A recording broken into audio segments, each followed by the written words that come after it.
I was born in Northern Ireland and I worked as a policeman at the height of the Troubles. This was a tough period for communities all over Northern Ireland, and in the midst of all the turmoil and violence, I survived 3 separate bomb blasts.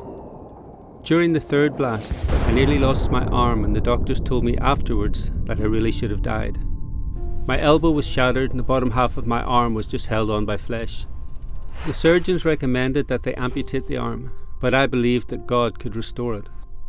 I was sent to 3 hospitals before a surgeon agreed to try, but said there would be no function left at all. But today, against all the odds, I have full use of it. I was then medically released from the police, believing I had been through the worst. But 5 years later, travelling home from a birthday party with my wife and 2 daughters, we were in a tragic car accident with another vehicle. My wife and my youngest daughter were killed, and my eldest daughter was paralysed down one side. When I woke up after 10 days in a coma, I was told that I had died at least 5 times on the way to hospital. My skull was damaged, my eye socket, nose, jaw, shoulder and ribs were broken, and my lung was punctured. The surgeon told my family that I wouldn't make it. While I was in the coma, I had an encounter. Now I know this will seem out there for many people, but in a very real way I experienced Jesus. I was overwhelmed with a sense of his love and his peace. When I came to, my mum broke the news to me of my wife and daughter.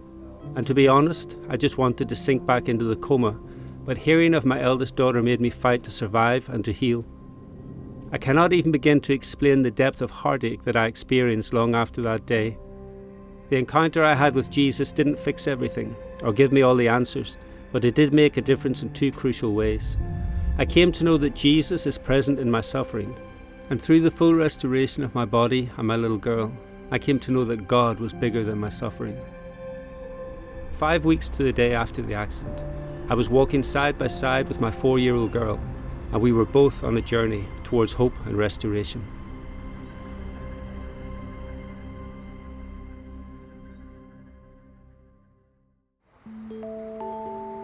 Now, I don't know your story, or what your experience of suffering has been. Maybe it's been similar to my friend David.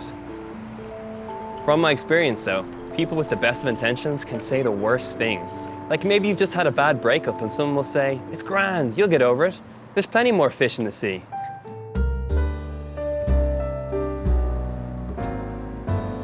You just want to firstly scream, "I hate fish." And secondly, "I don't want to get over it." Or they'll say something like, "Everything's going to be just fine." Really? And I know it might sound a bit harsh, but all you want to tell them is to shut up. Because you don't want things to be okay. You don't want things to change. You just want to go back to the way things were. People have good hearts and good intentions, but sometimes their words are the problem. What we all need to realize and come to terms with is that during times of suffering, we need to say less and offer our support by just being there. In the Gospel of John, Jesus' friends, Mary and Martha, send word to him that their brother Lazarus is really sick and things don't look good. They are his friends and they know him well enough to send for him when their world is falling apart. By the time Jesus gets there, however, Lazarus is already dead. The family have prepared and wrapped his body. They have wept and held a funeral, and they have put his body in a tomb. As Jesus walks towards the house, Mary and Martha both say the same thing to him, but separately and at different times. "If only you had been here, Lazarus would still be alive." You and I have said that too. Maybe not in those words, but we share the sister's accusation that God was not present and not involved. Jesus doesn't defend himself. He doesn't get angry. He doesn't say, "I'm God and I can do whatever I want." Instead, we're told that Jesus wept.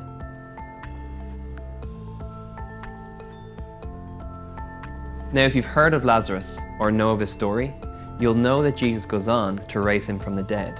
The miracle is coming and their situation is about to change. But yet, in the middle of their grief and their pain, their anger and their tears, Jesus weeps with them and shares in their pain. This is what I've come to know about how God responds to suffering, and it's something that my friend David experienced. Jesus is God who not only suffered for us, but who also suffers with us.